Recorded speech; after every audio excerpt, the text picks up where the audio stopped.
Hey. Time for my 2 cents. I'm your girl, Pastor Steph. Aunties. And that Brooklyn guy, Ainsley Harris. All right. So last week we reviewed One of Them Days, and we reviewed, what was the other one? Both While Eyes Open. Yes. And we got some pretty good word in. We got a pretty good word in. And this week we're going to have a review on 3 different things. We have 2 series and 1 movie. And I sure hope you watched it, because I did. And boy, do we have some stuff to talk about, I'm sure. So if you're in the room, make sure you check in. We got to check it from our boy Serge. Hey, Serge. Thank you for joining us. And what you looking forward to today, Brother Ainsley? Looking for all of it. Just hear what y'all got to say on this, because it's varied what we got going on. Yes. It is.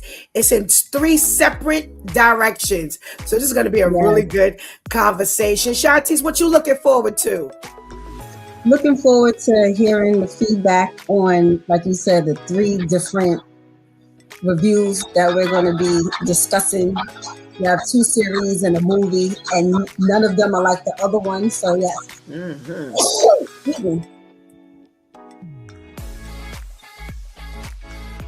Were you finished?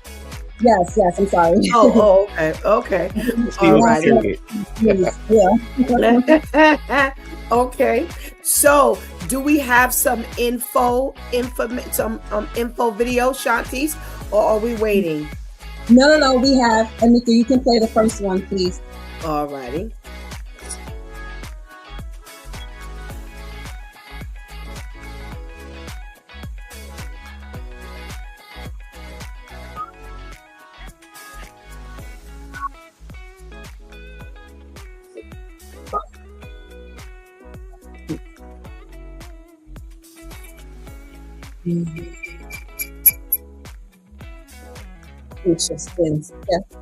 A little technical difficulties. Okay, here we go.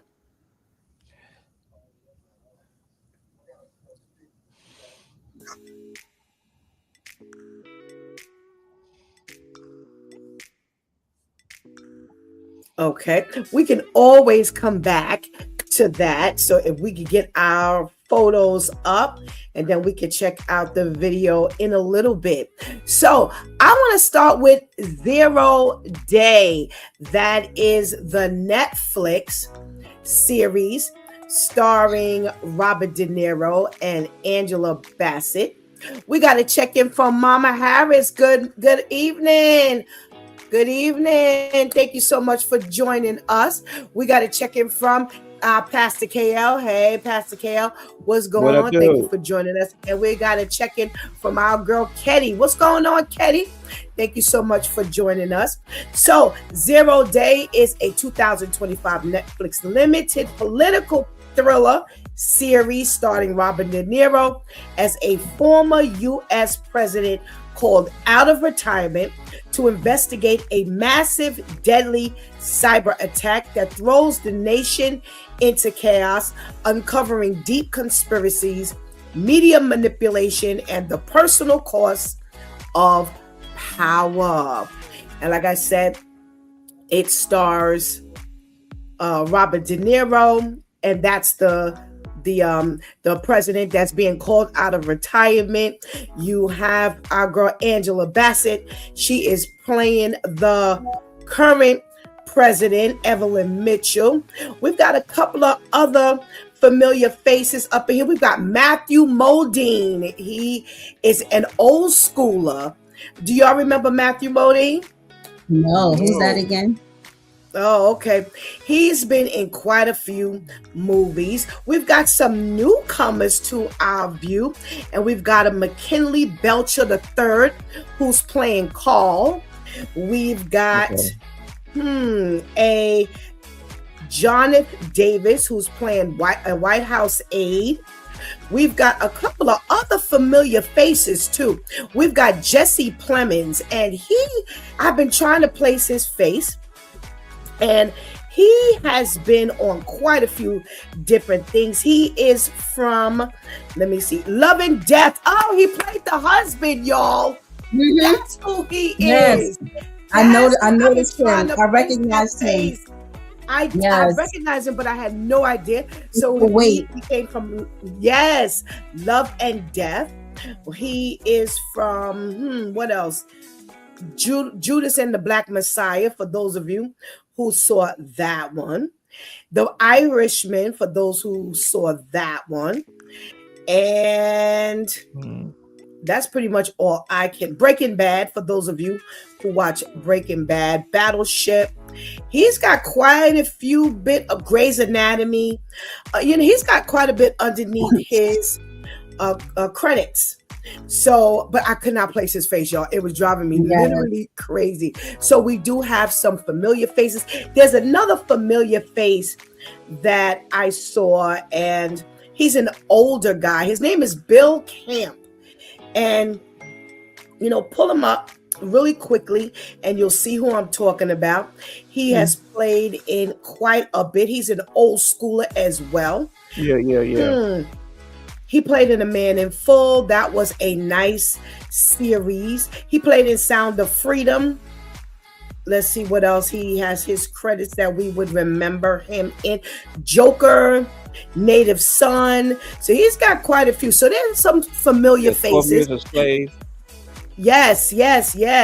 So we have some familiar faces that we're looking at outside of Robert De Niro and Angela Bassett. And Ainsley, I'm going to give you first crack at this one. We got the highlights. What you got?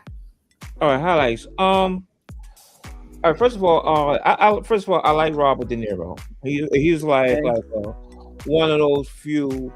He's in it is like, all right, it should be top notch. No matter what he plays, it's I think the movie's going to be something I want to see. And it's nothing he's in that I'd be like, I wish it was a waste of time. So, and to me, he plays a strong character. He plays a strong role in this. He do what he do. He doesn't overdo it. He does what he does. It's powerful. He does what to me, watching a movie, it makes you kind of think. You can't help but think of in real life reality, like what's really going on. It makes you think: was this done in mind with Angela Bassett playing the president? Was this done in mind thinking that Kamala Harris was going to be the president? And we're going to have a president? Okay. And and I think it was really good. But the cyber attack, it's something that it seems that could really happen nowadays. And so always got to think, like in a series, the first episode, they're kind of laying down the groundwork, the foundation. It be kind of slow and stuff like that. But to me, I thought it was kind of slow. I think as everyone's kind of slow, but it did to me still have my attention. What's going to happen, who's behind it, and stuff like that. I think the plot it starts well. It keeps you going. It holds your attention because you really want to get to like, okay, right from the get go, like who's behind this, and it seemed like it's getting deeper and deeper away from to the conclusion. So it's like it's really holding your attention. Okay. Oh, my screen went black. Okay. Did y'all see me? No, we can see you. Okay, screen. Okay. Y'all can see me, but I can't see you. All right. Okay. Go out and come back in while Shantice is giving. While Shantice is giving her highlights. Shantice, highlights for 0 Day the series. Highlights. It started out quick. It wasn't a slow drag. We started out with a very popular and familiar face with Robert De Niro. Angela Bassett wasn't introduced immediately.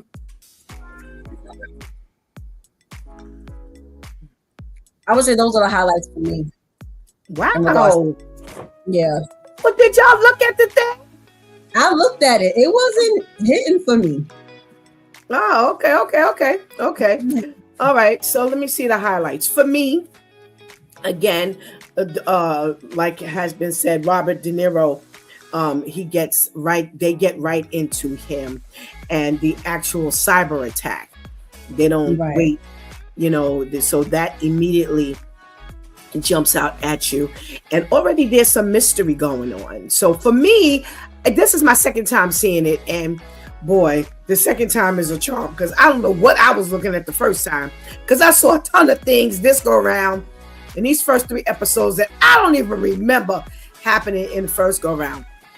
And I understood things a little better this go round. Mm-hmm. And maybe, I don't know, maybe because I was looking at it, concentrating on, okay, I got to talk about this thing. It's different than we just looking at it. Right. So yeah. I actually like it. What I thought was an interesting dynamic is you have Angela Bassett, who's playing the president with this cyber attack hitting the entire nation. At the same time, regardless of your device, everybody's affected for 60 seconds. This cyber attack does not last more than 60 seconds. They decide to get a committee together and they pull President Mullen, who Robert De Niro plays, out of retirement. So instead of allowing her to kind of shine as the new president, they're not really focusing on her. She now is operating like a puppet. Mm-hmm. She's getting pressured from both sides because she's the one who's actually chosen for Robert De Niro's character to come out of retirement to spearhead this committee. And she has to report to him as to what he's finding. And the things that they're expecting to find, they're not finding. They are finding things that ain't got nothing to do with the cyber attack and things that have something to do with the cyber attack. And the fact that they think this is who did it, they're finding out, no, this is not who did it. And it's not actually the foreigners, it's Homeland. And you have Angela Bassett on the opposite side, who's kind of being puppeted by everybody who's pressuring her. You've got to give an answer. You've got to come up with a resolution. You've got to come up with some response because people are waiting for you. And it's going to take her and push her into making some bad moves because who they think it is not who it actually is. And Robert De Niro's crew is actually finding out a whole lot of stuff. The other highlight was there's a lot going on here. You've got a lot of relationships. Actually, and I don't mean intimate relationships. I'm just talking about relationships. A lot, almost too much. Yeah, it's a lot going on. You've got to pay attention because it all connects. And that's the thing. Even from the very beginning, it's all connected. You've got all of these wings and tentacles and everything kind of sprouting out. And you've got this daughter who's, she's got problems with the dad, and you've got the chief, what is it, the chief or whoever this is coming back to help him. But this is, someone who, the people are like, why is she here type of thing. So it's really a lot of activity going on, but for me, it's not too much because it's all connected. It's a little different than when we were talking about the other one with Coleman Domingo. You had all this stuff going on, and although it was connected later, you couldn't follow the connection. That was for me. So it was a little harder for me to follow that than it is for me to follow this. So I actually like that, they introduce a woman president. Actually, I'm happy that it's her that they chose because we know whatever her role is, she's gonna hold it down. No problem at all. And I do actually like the guy who plays Carl, the African American guy. I like him a lot. Yeah, he plays a role. He doesn't have this huge role, but his role is important, and I actually like it. And those were the highlights for me in these first 3 First 3 episodes. We got to check it from our girl Adele. Hey Adele, thank you so much for joining us. We are now reviewing 0 Day with Robert De Niro and Angela Bassett, the Netflix series. First 3 episodes. Now, I don't like to say negatives. What's the other word I use? But on the flip side, let's just put it like that. On the flip side, Ainsley, what you got? Well, what didn't you like? Well, in certain things, it's like, okay, you like we watching, you want to see how realistic is it. So I think the relationship between Robert De Niro and now his daughter is like now is becoming, because now she's part of the oversight, head of the oversight. So it's like Right. he has to answer to his daughter who has a problem with him. I'm like, how realistic is that really? You know what I mean? You know, so it's like, come on now. Okay, that's nothing but Hollywood. Here we go again. Okay. So everything is makes it's important, but sometimes like I find like wondering, okay, who is this person? What that got to do with it? What's this about? How is this related? And so some parts seem a little bit not connected. Disconnected. Yeah. And so to me, that's my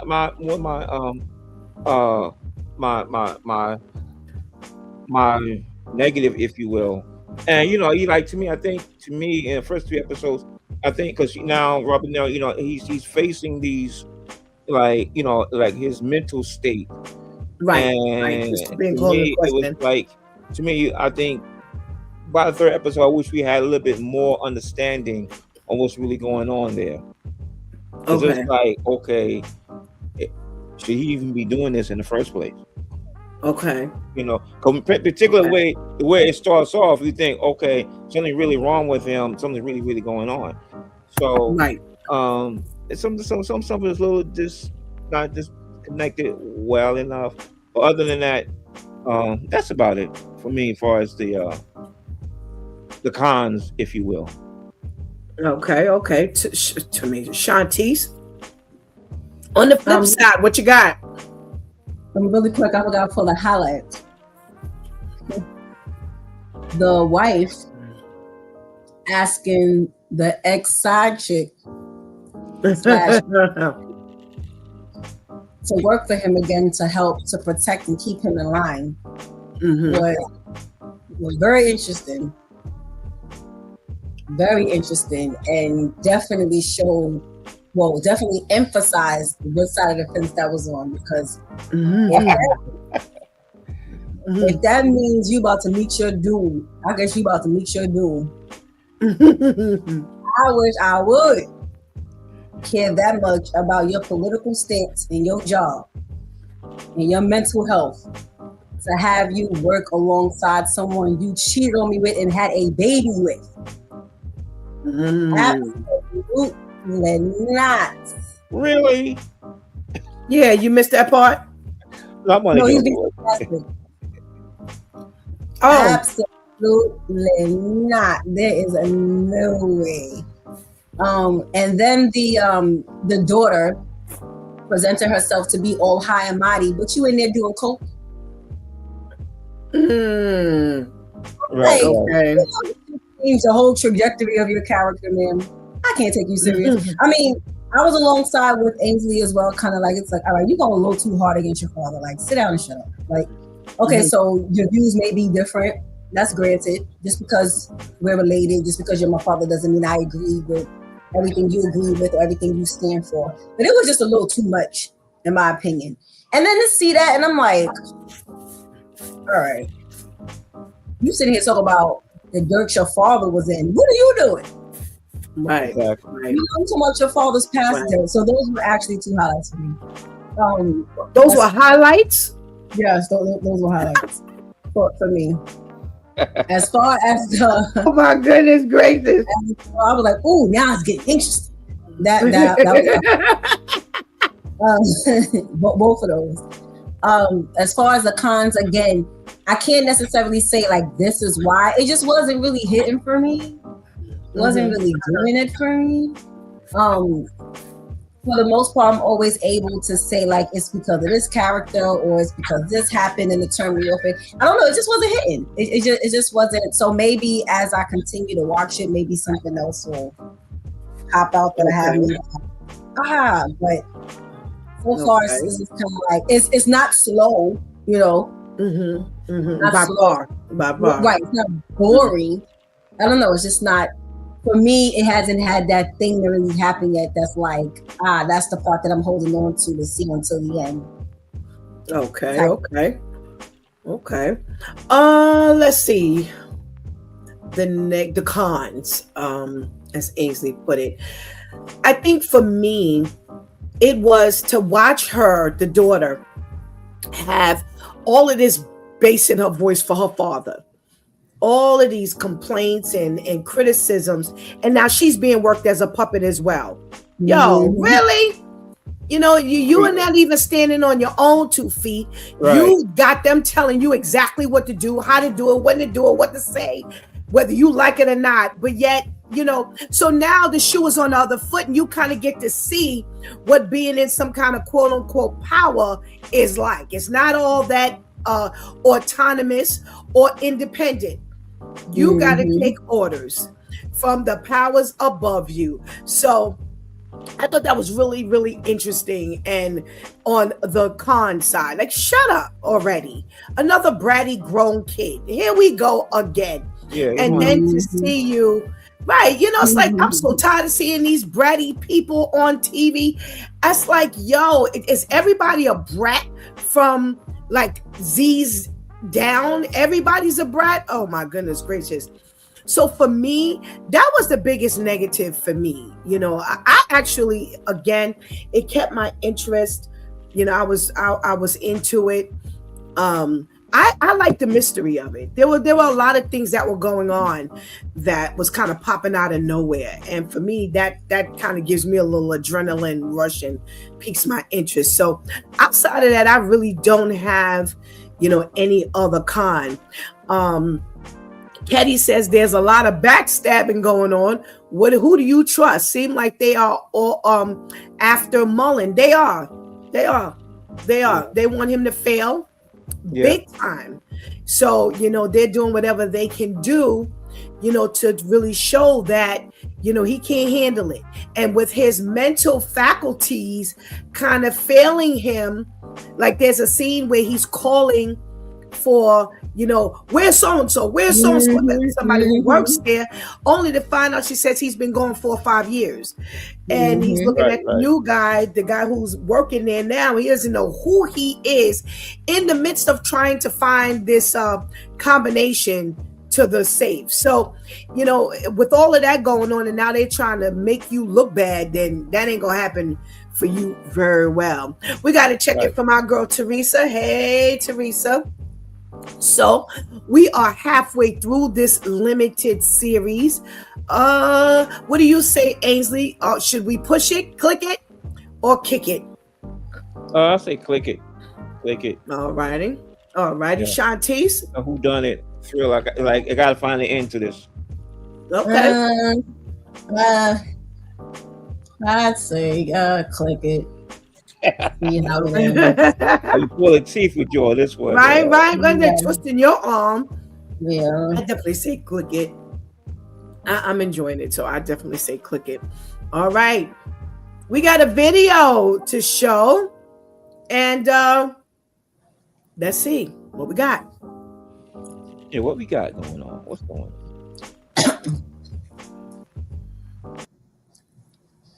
A ton of scripts, and I wanted to know the most sort of offbeat script that you get sent.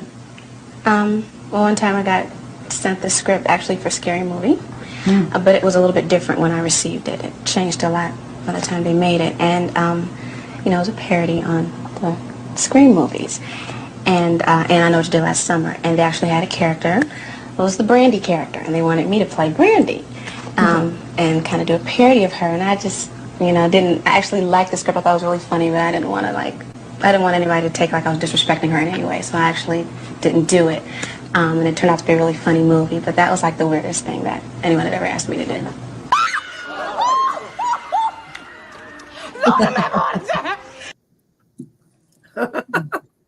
So the whole thing was that Aaliyah was offered, like she said, to play that Brenda role. Mm-hmm. But she turned it down because she didn't want to make fun of Brandy, the singer. Because Brandy, the singer, was in I Still Know What You Did Last Summer, right. which is the sequel. But there was no emphasis on Brandy as far as, outside of her being the only Black girl in I Still Know What You Did Last Summer. But they didn't have anything to where, because again, like she said, it's a parody. So we saw how they were mocking Scream and I Know What You Did Last Summer. They didn't do anything from I Still Know What You Did Last Summer. The plot of I Still Know What You Did Last Summer was they were off like in this remote island. They Julie, the lead, was lured out there by the killer's son. And that's how, because Brandy went along with her, and Mekhi Phifer played in that. Mekhi Phifer played Brandy's boyfriend. They were all out on this remote island, and that's when the killer's son, who was disguising himself as another college student and was acting like he was her friend, he revealed that he was really a killer's son, and they lured her there as a killer, so on and so forth. They didn't make fun of any of that. Everything was straight the original Scary Movie. And Scream. Much more about that. Mm-hmm. Yeah, so I was a little confused to see this since, she said she didn't want to mock Brandy, who was a fellow, child star just like she was, and in the entertainment industry, like my peer, I don't want to make fun of my peer. And I'm like, well, when did they imitate her in Scary Movie? I guess by being the only Black girl in the thing. But it was so far removed. Like, they did nothing that linked any scenes, any lines, or anything to Brandy. You didn't even think that they mocked I Still Know What You Did Last Summer, because Scary Movie was straight based on the original Scream and the original I Know What You Did Last Summer. So I thought that was a bit of a reach, in my opinion. Well, I gotta tell you, she wouldn't have rocked that role like Regina Hall. Absolutely not. Just go ahead, pass it over to someone who would have rocked the role, because Aaliyah wouldn't have rocked that role. So we ain't missed none. It went how it was supposed to have gone. Thank you very much. Right. What'd you say, Ace? It went how it was supposed to have went. Absolutely. We didn't miss nothing. Right. She played that Brenda character, that ruthless, the cussing and all of that. I'm sorry, certain things you need the cussing to get the character across. Like, Aaliyah cussing is like Beyonce cussing. It's like, girl, this ain't you. Stop. Don't force it. That you're not about that life. Even that scene right there. Right. That scene right there. Nobody would have rocked that role like Regina Hall. Woo! Even then, I wanted to laugh. I wanted to laugh when she just that little clip right there was comedic. So no, it, like Ainsley said, it went exactly where it was supposed to go. We didn't miss out on anything. So, and it's right, like they said, this put Regina Hall on the map to be now. Right. She was able to then be under the category as a comedic actress. So right. Absolutely. Anika says yes. Glad Aaliyah passed on that. She wasn't comedic. Absolutely. Ames, anything you got to say about that? I'm just glad she passed it on. She did everybody a favor. Thank you very much. All right. I'm not even intrigued about any of her thinking about her trying the role. Right. Me either. I'm with you. All right. Our next series that we're going to review is Mayor of Kingstown. All righty. Now, Mayor of Kingstown stars Jeremy Renner. And those of you who know the Archer star in the Marvel movies and Avengers and things like that. That's Jeremy Renner. There are a few faces in here that you just might recognize, not a whole lot, which is to me very interesting. You've got Hugh Dillon. Now, he used to play on, oh my goodness, I can't think of the name of this show. Let me see if I can pull it up. He used to play on the show with the, it was shot, Flashpoint. It was shot in Canada. And other than that, I haven't really seen him anyplace else. And you have a couple of minority faces. Toby Bontifu, who plays Bunny, and Derek Webster, who plays Stevie, the cop or the detective. And everyone else is pretty much, you have Diane West. She's from, what was the movie with the vampires, Shantice, with the boys, the Lost Boys? Who played on that? Oh, yes. Who played the mom? Yes. She played the mom. Yes. So other than that, you really don't see a whole lot of faces that you may recognize. And Shantice, let's get the description. So the McCluskey family are power brokers, tackling themes of systemic racism, corruption, and inequality in Kingstown, Michigan, where the business of incarceration is the only thriving industry. All right, highlights from you, Shantice. Take it away. Well, this was actually my third time attempting to watch this.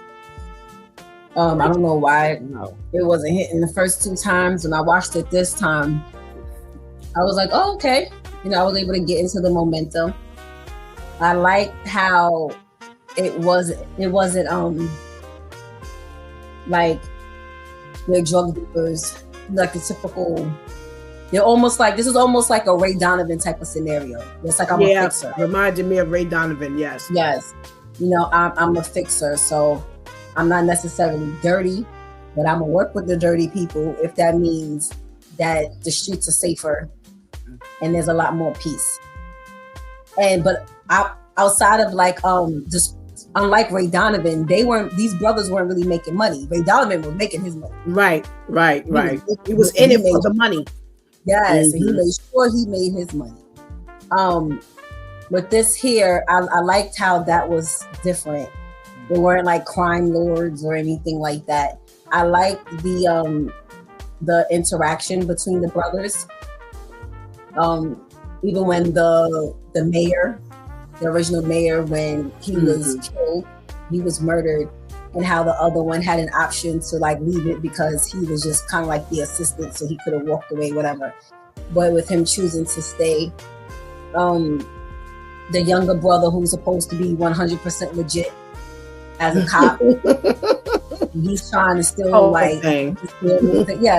get his bearings together. He don't know if he want to stay where he is or be a state trooper, and the mother wants him to be a state trooper because not only does that mean more stability in that type of career, but it means he'll be pushed further away from what his brothers were doing.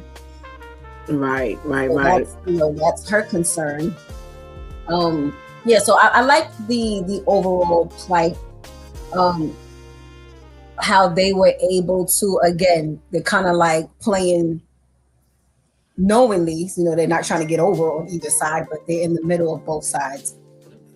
And just the scenarios were very, very interesting. Yeah. And you had the person with one of the CO's young nephews, who ended up getting tangled in with one of the inmates. And now they trying to get him up out of that before he gets any deeper. Then you had the other, oh my goodness, scenario with the guy who blew up the trailer because he was cooking meth in the trailer, and now everybody wanted to kill him. That was that wasn't part of 1, 2. We only doing 1 and 2. So I'm sorry. Okay, I'm say what meth blew up. I'm sorry. Come on, stay focused. Stay focused. even with the young CEO, you know, again, it just goes to show you can't go into these jobs being naive. I'm pretty sure that was part of the training. No fraternizing with the inmates. No, how do you get someone to talk you into mailing something out for them? If I'm supposed to make sure you're staying away from me, but I'm dictating what you do, when you do it, how you do it, for the reason you do it, how do we even get close to us to engage in this kind of conversation? Right, he just got the job. Right. Where you telling me you want me to mail something for you, then I'm close enough for you to give me the letter. Like, what? You know, so it was, I really didn't feel all that bad for him because this wasn't something that you just got caught. You're not in high school and you just got caught up with the wrong crowd. You went into this job knowing what side you were going to be on. Right. You know, so I didn't feel bad for him at all, but it was a whole lot just to get that taken care of, and even how he had to kind of try to get his way up out of it, how he staged the fight between him and the inmate and all of that, you know, to make it look like the inmate attacked him and so on and so forth. It was like a lot, and that caused a lot of risk in the streets. And you know, and I'm like, oh my gosh, this into just to jail. Yes, it was like, oh my gosh, this is just way too much. Wait, are you not making Ray Donovan money? No. All righty. Ainsley, highlights of Mayor of Kingstown on Paramount. It was interesting. Because honestly, I was totally unfamiliar with this until I was getting ready to start watching, and I heard, you know, some people say, "Oh yeah, I like that." I think it's on the same par with The Sopranos. I'm like, what? It's really that good? I missed all of that, you know. So I'm coming in with some pretty high expectations here, you know. And like Shanti said, it's an interesting approach because, you know, most crime drama thrillers, you either from the police side of things or you on from the criminal side of things. This was kind of right in the middle, you know. Right. A little good, a little bad, indifferent, whatever. It's a little bit refreshing to see something in that nature. And how that maneuvers and stuff like that. Again, first episode slow. It's like, okay, try to understand what's really going on, what's the connection here and there. To me, there's some parts of it I'm like, what they say? I can't stand that. I can't understand what people are saying in the movies. You know, I really can't say. You could turn the volume up and what? And it just makes for a little break of this connection. The mayor, he played his part well, strong, his thing. To me, the movie is really kind of dark, you know, grimy town, prison town. It's like that there is ain't no sunshine in this town whatsoever. You know, like there's no hope in this place whatsoever. It's like, it's just, yeah, okay, it's a prison town. Tulsa, Oklahoma. Yeah, it's like ain't nothing going on, you know. And like I guess they really want you to feel that everything parts of it, like the death row scene. We had to go through that whole thing, you know. So, but it's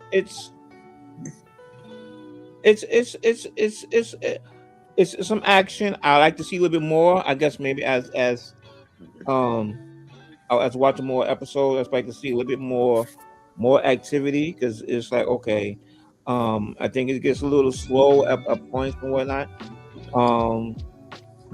But so far I like it.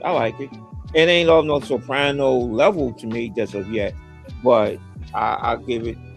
It does have my interest. Okay.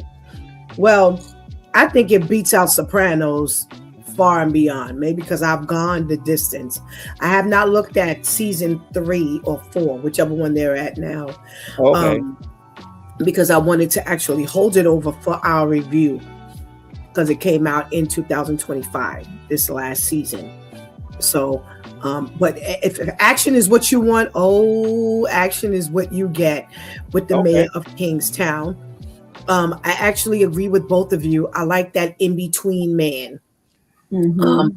One of the highlights was the conversation that the new mayor Mike actually has with his mom, and where she says, she wants the youngest one to stay away from the two older ones, and she expresses how she says, listen, she said, I know why the other two stayed, but I can't figure out why you stay. Because for her as a mother, she sees so much in him. Mm-hmm. And and he's done time, for crime. They don't say, what the crime is for, but he has spent time on the inside. So he has an inside insight of what the incarcerated go through. He knows what it takes to make it happen. He has a great rapport with the police and the detectives and the SWAT. And, this kind of aids, his popularity aids him falling on both sides to be able to be this great negotiator, if you will, or someone who can kind of settle things. So I actually that was one of the highlights for me. I did remember that conversation vaguely, but this time just paying attention, and just have that mother-son dynamic where she wasn't afraid to say what she felt. Mm-hmm. She says, your father was just like this, he created this whole thing, y'all are patterning yourselves behind him. And, he was a part of the jail system. As the jail system, they said that in a 10-mile radius, there's 7 prisons. Yes. So this is one of those types of towns where this is how you make your money. You go work up in the jail, or this is how you make your money in the other side of Michigan because you work for Ford and all of those, the car people. These are those kind of towns where this is what keeps the money rolling and the business going in that town. So it's very good. I actually, one of the highlights for me is I actually like the diversity of the cast. Yeah. I really, really do. I like the diversity of the cast of the prisoners, the cops, the SWAT, the people on the outside. And like you said, Shantice, it kind of gives you like an inside view when this stupid young cop, CO, actually gets involved with one of the gang members. And now it's not just a gang, internal gang and CO issue. This is running all the way out into the streets where this Bunny character is actually the head of the Crips. And I like the way Mike puts it. He says, no, he's not just he's just over everybody. Right. He sits in his yard. Right. He's over everybody. He sits in his yard and that's all he does is sell drugs from his yard every day. Nobody touches him. He runs the show. Blah, blah, blah. So I actually like it. I like the diversity. I like the different, areas that they touch. I like the relationships that they show. I did believe, like you said, well, I'll bring that back to the cons. All right. Ainsley, what do you got for the cons? Before I get to that, what was it was a good conversation I think Mike had with the what's that girl's name? That's not Milo. Ooh. When they was sitting out, he had brought 2 chairs and they sat out, and it was talking about he was saying about I wanted to go about doing cooking and that was his brother Kyle when they were looking for the Milo money. No. At the end, when he was outside the project and he brought 2 chairs. Him and Bunny, yes. And they got intimate, yes. Yeah, and have that conversation and whatnot, And that dynamic when, what just happened not too long before that. I think that was interesting, Yeah. It was kind of believable because it seemed like they're both coming from a hopeless outlook on life. Right. And I thought that was kind of cool. Yeah, that was good. That was a good one. Yeah. Now again, it seemed like it just completely grimy. The whole two episodes I've seen. Um, I guess you gotta be into this kind of griminess to enjoy it. Because Okay. it seemed like, What you trying to say about me, Ainsley? huh? What are you trying to say? I'm sorry, Pastor say Steph again. She's like, "What are you trying to say about me?" I said, "Pastor Steph is into the griminess." Yeah. I like You it find too. her Loving going, it. she go Interesting. down It's the fun. block I to know. sit with Bunny. I swim in it. What's up? It's all good. It's all good. Yeah, it's cool. It just continuously dark. Um, yeah. So so to me, it's like again, and it was moving is still a little slow, a little bit. I want to see a little bit more action. I'm trying to see where the connections are, with certain with some of the characters. Again, some parts I can understand what they were saying. Maybe I gotta get my hearing checked. But I You was better like, put on that closed captioning and call it a day. yeah, I need to do it. I ain't got no problem looking at the words on the screen. Normally I don't either. Yeah, I definitely got to do it from now on. You know. But but other than that, to me, I thought the death row scene was a little bit drawn out, a little bit too much. Other than that, that's about it. Okay.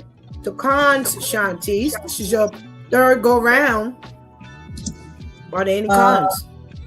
Well, the first two times I attempted to watch it, I didn't get past like the middle of the first episode. Both times. Cons. I don't really have any. Again, it wasn't slow. It wasn't too much going on. You saw the progression.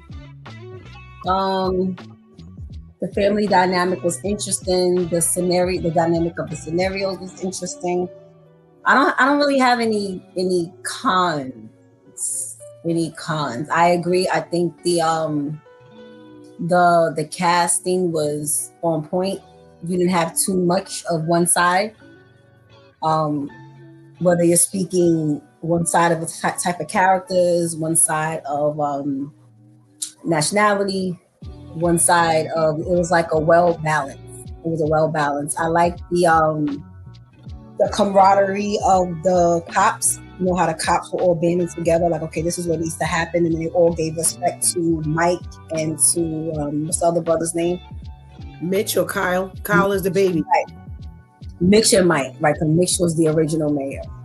Right. They gave respect to them, where even though they were the cops, they knew who was running the liaison in the streets, between the streets, and the bad side and the good side. So they gave them room to kind of dictate and let them know, okay, this is the climate, this is how we're going to do this. Where do y'all want to fit in? Do you want to be involved? Do you not want to be involved?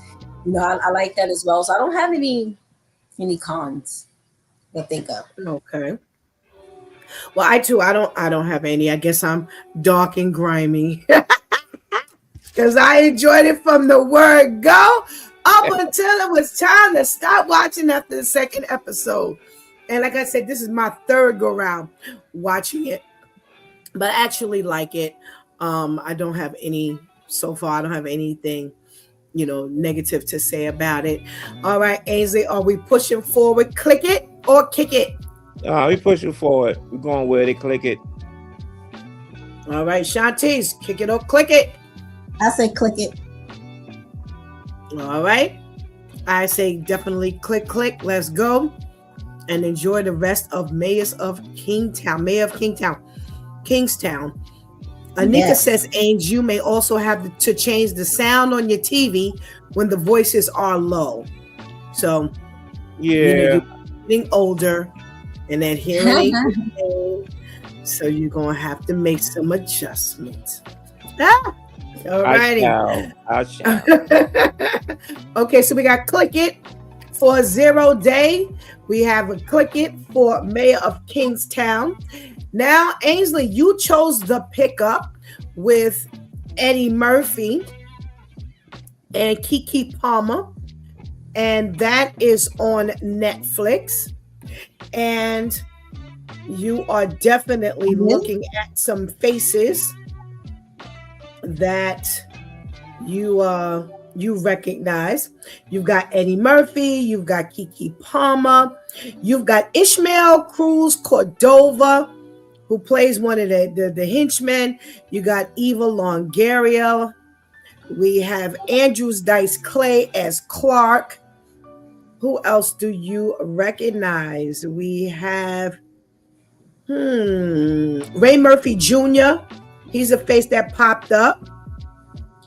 And the premise of the movie: a routine cash pickup turns into a deadly pursuit when two mismatched armored truck drivers are ambushed by ruthless criminals with plans beyond the cash.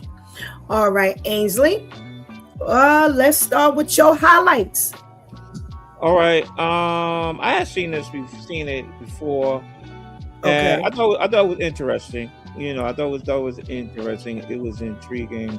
I like Eddie Murphy. Not that I like everything he absolutely does, but I really like Eddie Murphy. And for the year 2025, you always hear about his documentary, but this came out last year too. And it's I wouldn't say a thriller, but from a comedic standpoint, I found it humorous and something that kind of held my attention throughout. There's some parts that's really unbelievable. I dare not say it's just like a 10 out of a 10, stuff like that. But I like the typical Eddie Murphy, his raunchiness, if you will, his comedic things he say, the things he go between him and Davidson. It's I think it was kind of funny throughout the whole thing. I know we're talking about the highlights. Keke Palmer, I think she did okay. I'm not really of a fan of the character. I'm not gonna say I really don't like her, but the character, some the storyline is a little bit thin to me. Some things are just like, all right, this don't make no sense whatsoever. But with that though, to me there's enough comedic going on that kind of glosses. It makes it tolerable. So I thought it was. I think it was pretty cool. I thought it was entertaining. What is entertaining? It passed off for me. Okay. Anika says this is one movie Pete D was good in his annoying character fit. Okay.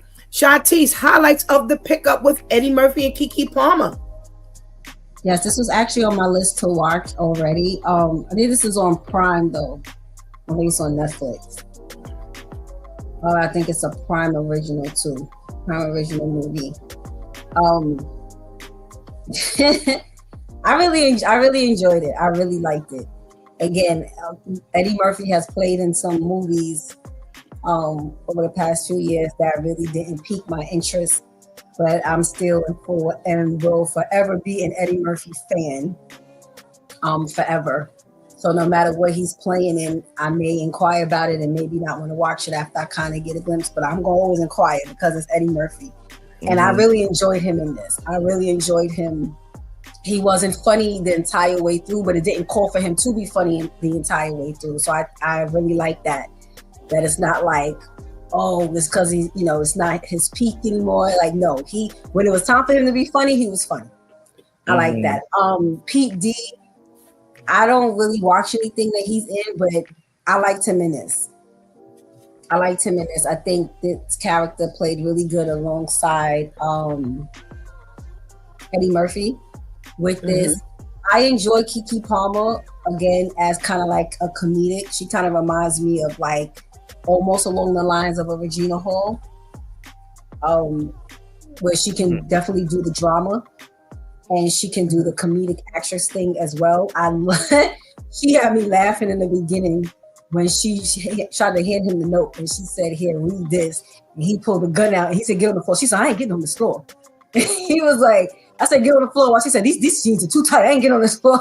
Like, and I think again, one of the things I love about whether they're trying to be funny or not is when it doesn't seem like they're trying to be funny, but they make me laugh. And I think that's why I appreciate her as like a comedic actress, because I don't feel like she's trying to, whether it's what she says or how she says it, it's not trying to be. It's just like, okay, you would think I'm about to get on this floor. Like, I'm sorry. Like, I know where we are. I know you pulled this gun out, but I ain't getting on this floor. You know, and again, when it calls for her to say something a little sarcastic or anything, she did, which helped it to be funny. Again, I love the dynamic between the two. When I first kind of saw, because I never watched the trailer. Sometimes I don't like watching the trailers because it gives away too much. But when I first came across the movie, I thought that Eddie Murphy was going to be one of the robbers.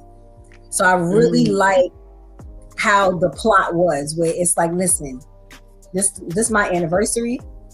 My whole goal today is to hurry up and finish this route so I can make it back to my wife. And to see how that whole plan just got tossed out the window was hilarious and interesting. Definitely kept my attention throughout the entire movie.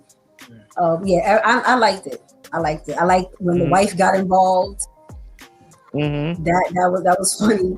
I enjoyed it. I like when they were in the diner. I like it was good. I enjoyed it. And that the other robber, remember she teamed up with the two guys. The other robber that had the like tattoo. The red. He's from Ray Donovan. Yeah, Ishmael Cruz Cordova. Yes. I like him. I like him a lot. From Ray Donovan as well. And I was like, oh, that's the guy from Ray Donovan. Yeah, so that was another familiar face for me. But I really enjoyed everyone. I don't think anyone overdid their role or came up too short. I think it was cast really well. Okay. Well, my highlight is to get to finally see Ray Murphy Jr. and know that that's Ray Murphy Jr. Wait, who's that? I was like, wow, that's the brother. Isn't that the brother of Eddie Murphy? What role he play? He played the boss. Oh, okay. What's the boss? Yeah, the black boss with the boy head. The MMA, remember they was in doing the pickup of the money, and I guess he was like, I think we need to go upstairs and handle the business. All right, go back and watch it, Shanti's. Go back and watch it. No, I'm pulling up the cast right now. Okay, but I did like that. I think that was a highlight. Oh, that's his brother? Yeah, I think that's the brother. I think that's Eddie Murphy's brother. I've heard him talk about Ray. That's his cousin. Oh, the cousin. Okay. Yes. Because I know he's talked about Ray Murphy before. So that's the cousin. Okay. Yes. Just was finally I can put a face, but I've seen him before, but never realizing that was his family. So, overall, I did like it. It kept my attention. I was not laughing. It didn't make me laugh. That Pete D, no, he ain't do nothing for me. Didn't really care for he didn't really do anything for me. This is my first time seeing Eva Longoria, and I actually liked her. We got to check in from Majesty. Hey Majesty, thank you for joining us. As far as Keke Palmer's part, I think she played her role. Again, like you said, I don't think she overdid it. I think she just was right where she needed to be. She didn't overdo it. Eddie Murphy was Eddie Murphy. Again, I like his craft, the way he understands don't push it. We know he's been really funny at times, but this was not like this comedy, where you're constantly laughing at them. So I think that was well played out. I think the casting was good, and it was okay. It kept my interest. I wanted to know what was going to happen. How was this going to play out? So I did enjoy it. Ainsley, cons. Any cons to this movie? Yeah, my main thing con is again how realistic certain things are. Just Hollywood, Okay, first of all, Keke Palmer's character. I'm really not a fan of that. So you've been plotting this whole thing because your father, was treated wrongly, and I thought it was a little bit too far fetched. How you get in the way? You just happen to have a plane. Yeah, you just get away. There ain't no police around. The whole explanation on how everything's going. $6 million is going. It's like everybody happy now. I just this is too far fetched for me, and this is the Hollywood. It was just like I thought it was gonna be more something. I would appreciate it more like if she was being made to do it. So let me say she had her daughters being hostage somewhere, so she got to do this. I thought that would be a little bit more compelling to me than a little bit more serious. The unique reason. So it seemed too lighthearted. Like, oh yeah, well these other two guys not here, so I'm going to kidnap you two guys to help me rob the. just like that. Okay. And so outside of that though, that was the main thing. It was a little bit thin, but to me the comedy parts, it kept it going.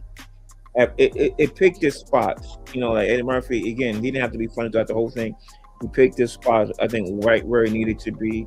Right. I thought when it came to what's his name, the football player, Deshaun Lynch.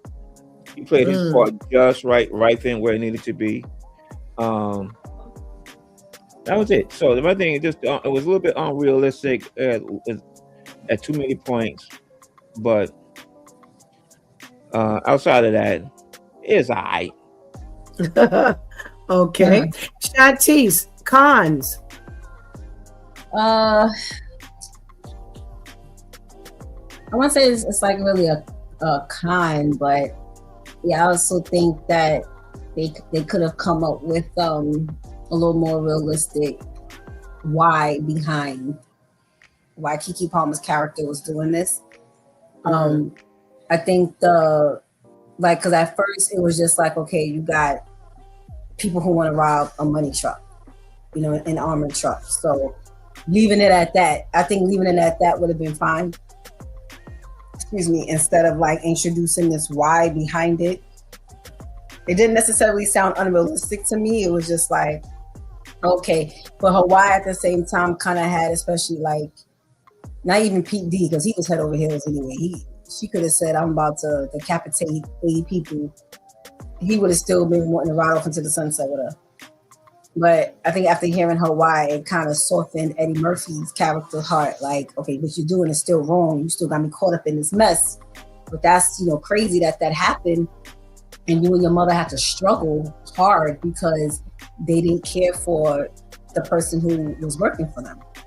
So, it wasn't all that unrealistic, but it was just like, okay, maybe we could have just done without that explanation and just left it as you're a young woman who wants the money. Like, just, leave it there. But I didn't have any cons. No cons. Okay. I really didn't either. Although I didn't, I wasn't head over heels with it. I really didn't have any cons either. And Eva Longoria, Anika says, I actually like Eva Longoria as his wife. I actually enjoyed her too. She reminds me a lot of Eva Mendes in a more the Benjamins. Yes, she reminded me a lot of that character. Or what's her name? Perez in White Men Can't Jump. Mm-hmm. So she kind of gave me those vibes, and she held on well. I didn't think there was anything too much or too little. I think she did well. So I really don't have any cons either. All right, Ames, The Pickup with Eddie Murphy and Keke Palmer. Click it or kick it. Wait. Any nominations? I forgot this is a whole movie. Any nominations, Ainsley, for my 2 cents? Well, I like Eddie Murphy in this. Let me see. I can't go kick the Palmer on that one. I just can't, Eva Longoria, yeah. And actually, Marshawn Lynch, even though he had a very small part, I thought he was really good with that. All right, so he's got a supporting. Marshawn Lynch has a supporting role, and Eva Longoria has supporting actress. Right. Yeah. Okay. All right. Any other nominations? Let me see.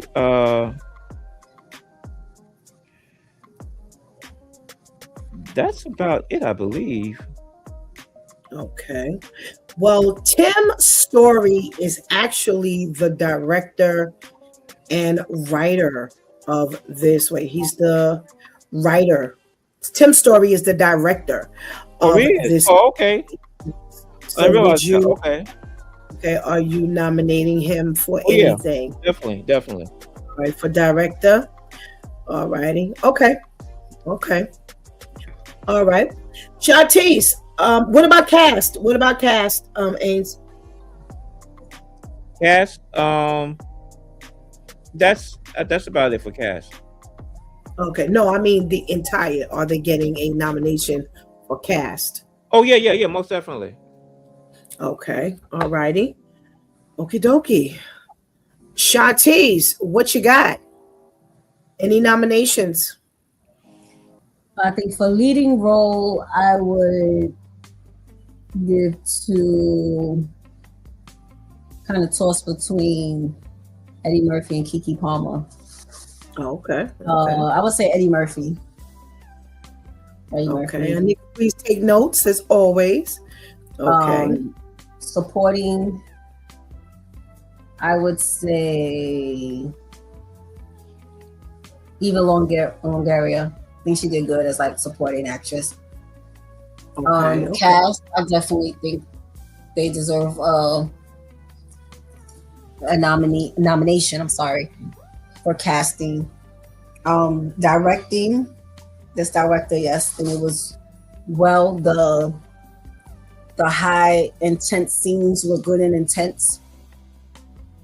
That worked out good. The choreography between, when they had to jump on the truck, it was trying to get the door open and all that. I think that was yeah. Okay. Yeah, the choreography, all of those stunts and things were really good.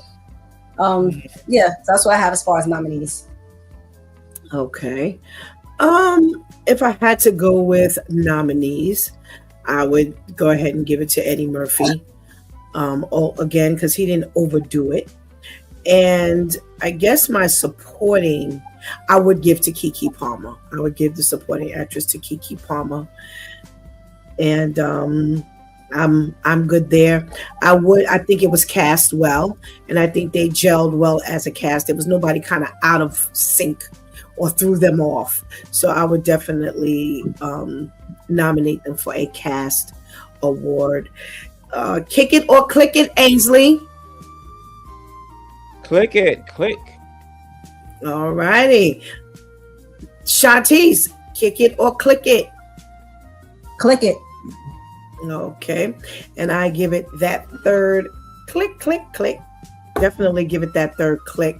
So you've got unanimous click it. Yes, thank you, Anika. It was Rosie Perez and White Man Can't Jump. Yes, definitely. All right, we got another video before we go into the Oscar nominations and if we're going to be watching anything that they have nominated. Best Man was my 6th screenplay overall. So in the midst of writing what was then titled My Homeboy's Wedding, Yeah. Yes, my homeboy's wedding. And by the way, I was never going to be the title. I love my but homeboy's wedding. I thought it's got to be a black and it's got to be a wedding. And I was like, there's going to be black people on the poster. Don't use that. Anyway, I was writing my homeboy's wedding, and in the midst of it, I said, oh, I can direct this. And so Spike, who's my cousin, Spike Lee is my cousin. And when I mean, it should have been right there for me, but I just thought y'all both was Lees. Oh. When I found out y'all were really relatives, I was like, yes, that's T-Boo. I gave the script to him, and he had seen everything prior, but he was like, this is it. Let's talk about how you got to this cast. Who was auditioning for this? Who did you see for certain roles? Did you get the cast you had initially wanted? It's interesting. I had another producer friend of mine who said, think of like the biggest star you can get when you're writing for these people. So I remember when I was starting to write it, I had read something, I think it was a Hollywood Reporter. Will Smith had said, there's such a dearth of roles out there for black actors that I can't even get a script with my wife and I. So I said, I'm going to write the best man for Will and Jada. Wow. So I had them in my mind. And her as Robin or no, as Jordan. As Jordan, Yeah. And I had a bunch of people in mind, right? But that's pie in the sky. Once you get greenlit and Universal says $9 million, it's like, we ain't getting Will Smith. Because that's his budget. Right. So it's like, okay, what is realistic? And so what was so beautiful was the acting community was so ready for it. We met with a bunch of people. A lot of people came in to read. I mean, there were so many people, like Wood Harris read. Harris read for what role? He read for Quentin. Wow. Yeah, he's a tremendous actor. And his brother Steve read for Lance, and we were very close to casting him. Michael Jai White came in and read for Lance. You know, there were a bunch of people that came in. Regina King Regina, what role? She was looking at Jordan. Wow, nice. What you got? What goes on in your head, Ainsley, for that particular conversation? It's amazing, like how you see how things develop, right? You know, how things actually plan out. You know, we see the final product, but you know, we kind of think like it was meant to be like that. But it's just amazing how things go from a concept to its on paper. Now people reading and it's coming together, and you see what was maybe what you were going for, but you couldn't get that, so you had to make it work. And you know, and you just you know, your limitations sometimes brings out more creativity. Right. And yeah, it's amazing. I like to see stuff like that. And hear stuff like that. Okay. Wow. Right. Yeah, that was nice. Shantice, really quickly, what you got? What goes on in your head when you see that? So happy, Will and Jada. No. This is the second time I've heard that a movie was written for him and he ended up not being the one starring it. The first one was House Party, the first House Party. That's supposed to be him and Jazz. And now I'm hearing this. Both times, perfect. I'm so happy they did not cast Michael Jai White. Oh my God. Keep him in the Why Did I Get Married franchise in all of the karate movies. Keep him there. I am so happy. I could see Wood Harris as Quentin. Really? I think Terrence Howard I think Terrence Howard did a phenomenal job. I would not look to replace Terrence Howard. But I think after hearing Wood Harris, because after seeing Wood Harris play gangster and then seeing him play a wannabe gangster in Paid in Full and like a kind of nerdy type, I could see him being that sarcastic, kind of quirky Quentin that Terrence Howard portrayed. I can see that. I can see he would have had his own style of doing it, but it still would have been like that sarcastic, I'm ready to punch you in your face, but you still my man's type of character. Yeah. I think he would have nailed that perfectly. His brother, Sean Harris, I don't see him having any room in The Best Man at all. Yeah.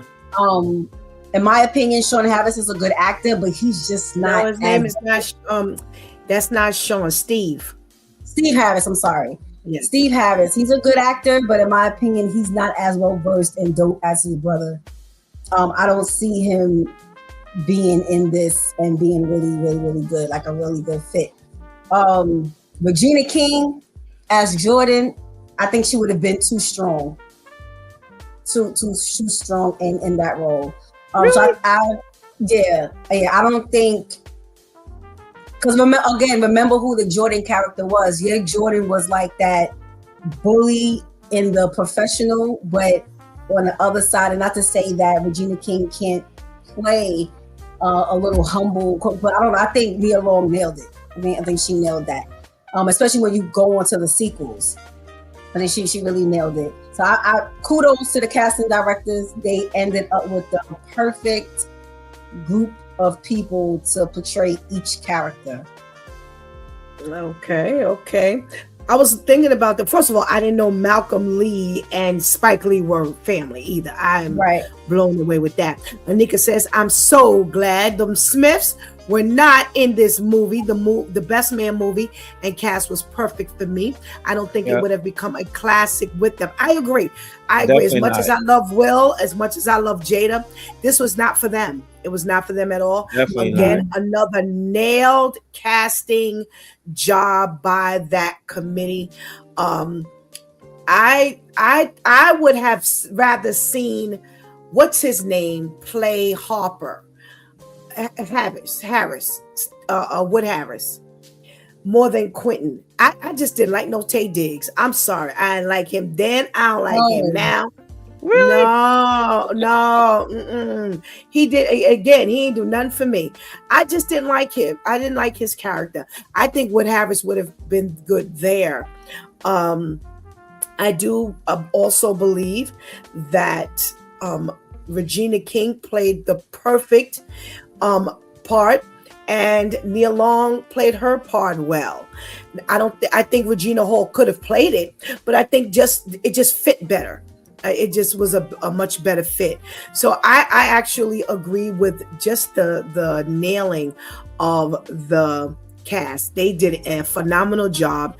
Also, to be able to go into the second, level, and then to now take it into a series, which I never did watch, by the way. I wasn't interested in watching the series, but I think it's a really good evolving story. I liked it.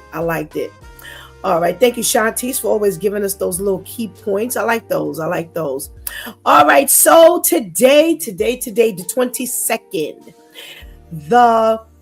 the nominations came out for the Oscars. Okay. And although we are focusing on our own My Two Cents Awards, we are paralleling, what we are watching and who we would nominate with what the Oscars. And we know forever they have never nominated properly in regards to the ethnicities that are out there. They really have been cheated and slighted. So one of the biggest lists is Sinners. They got hands down for everything. I saw Sinners not because I wanted to see it, but because we were trying to bring clarity to some questions. Wasn't interested in particularly seeing it, but all them nominations, I think they're just kind of trying to kiss behind. I don't think it's honestly something that they want to do. That's just my opinion. But I did do some research, and I did find out how many Black people were actually nominated for an Oscar. So what I kind of broke it down because I would like us to watch some of these things. Well, outside of the Sinners, that's the Michael B. Jordan, hands down, blah blah blah blah blah blah blah. Also, The Darker Girlfriend. There's two girlfriends. The Darker Girlfriend, she was also nominated, and Delroy Lindo was nominated. There was some part of the soundtrack that was nominated. Yes. So that there. So they got their nomination. So outside any of the Sinners, one battle after another, which was really an interesting set of cast members. And it's when their evil enemy resurfaces after 16 years, a group of ex-revolutionaries reunite to rescue the daughter of one of their own. And Tiana Taylor was actually nominated as supporting actress. And there was one more nomination, I believe. No, she was the only nomination out of that. That went out to a minority. Benicio del Toro, you know him. He always plays like a foreign like drug dealer, gangster cartel individual. He's actually starring in it. Also, it's funny that we should hear Regina Hall and Wood Harris, because they both are also in this particular movie. And Shayna McHale, I've never seen her before. Her face looks kind of familiar. She's also has a role in it. And Starletta I don't know how you say Dubois, but everybody knows Starletta. She played in Big Mama's House. She's played in so many things. Just look her up. Dupois. You definitely know her if you see her face. She played Bokeem Woodbine's mother. Yes, in Strapped. Yes. So she's been out for a long time. So she is actually in that. So they've got a lot of minority presence up in there. So I would, I would like for us to review that one. And I'll bring one more suggestion to the table. And that is, let me see, as far as nominations.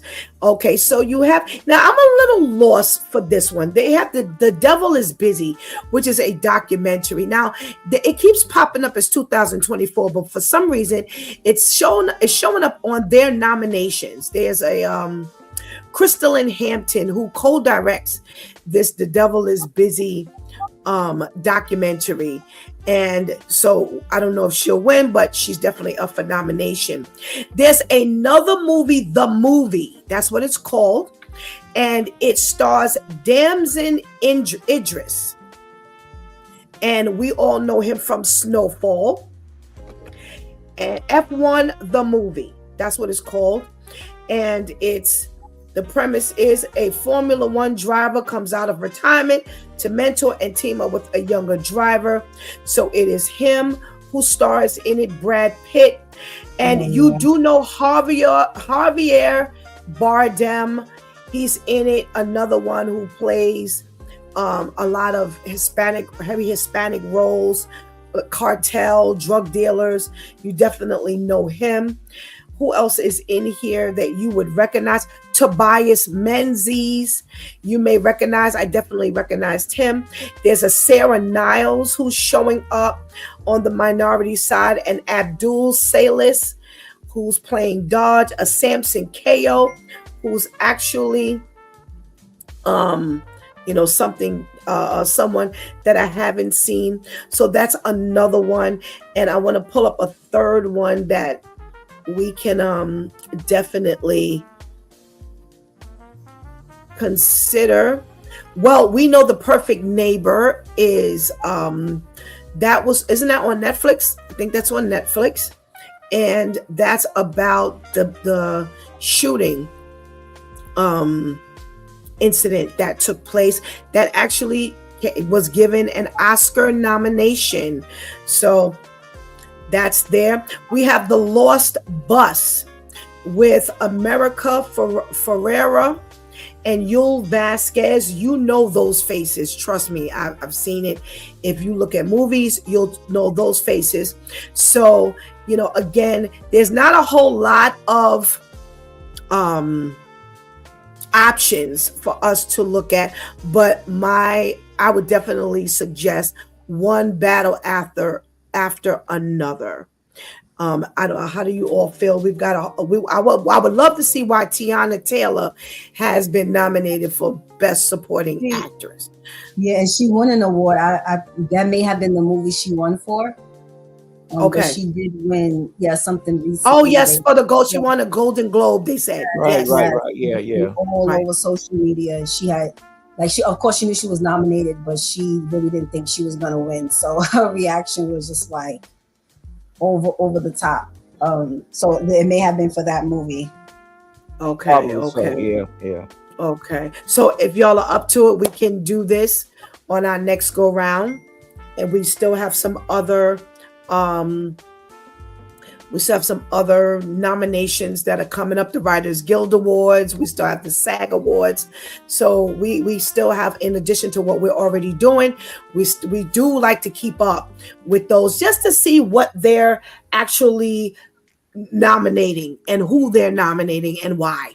Do we agree? So what about you guys? Are you up for One Battle After Another? Yes, that looks really interesting. Yeah. What about you, Ames? Okay. Yeah, right. So, all right. So we got Tiana Taylor, Benicio del Toro. We've got Wood Harris, Regina Hall, Shayna McHale, Starletta Dupois. So we've got a lot of faces that are definitely nomination worthy because they fall into our category of ethnic minorities. So let's see. So next time we are on, we will be reviewing One Battle After Another. We will be reviewing the other 3 episodes of 0 Day, and we will be doing 2 more episodes of Mayor of Kingstown. Okay, so we'll let you know when we'll be back on, when we check our calendars and match it up. Anika says, I agree and didn't understand the hype for Sinners, but I did like MBJ in his double role. Yeah, he did a nice job in the double role. I actually liked him in that. So I can't. Oh, okay. You don't even bother. Yeah, you ain't missed nothing. You ain't missed nothing. Don't bother. All right, cool. Yeah, we're here to tell you. And it's not because it's necessarily a bad movie, but to me, it's not for Christians, and that's just my personal opinion. So that, and if you watch old school, I agree with Pastor Steph. And if you watched old school vampire movies, just get all of that from that, and because there really wasn't, there wasn't anything original brought or anything like that. It was just like. Just regular story. Yeah, right. It was just a regular story. So it was a lot of hype around it. There's a lot of hype around these Oscars surrounding it, but you ain't missed nothing. Thank you so much, everybody, for joining us for this episode of My 2 Cents.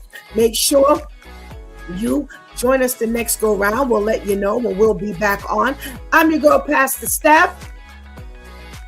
Shantice. I'm that Brooklyn guy, Ainsley Harris. All right, Ainsley and I, will you be joining me tomorrow morning, Ains, on his due time? God willing, yes. All righty. So we will check you in the morning, guys, spares for It's Due Time with Pastor Steph right here on A Closer Walk Christian Media Network, 7 to 9 a.m. Eastern Standard Time. Thank you. Good night. Thanks, Anika. Good night.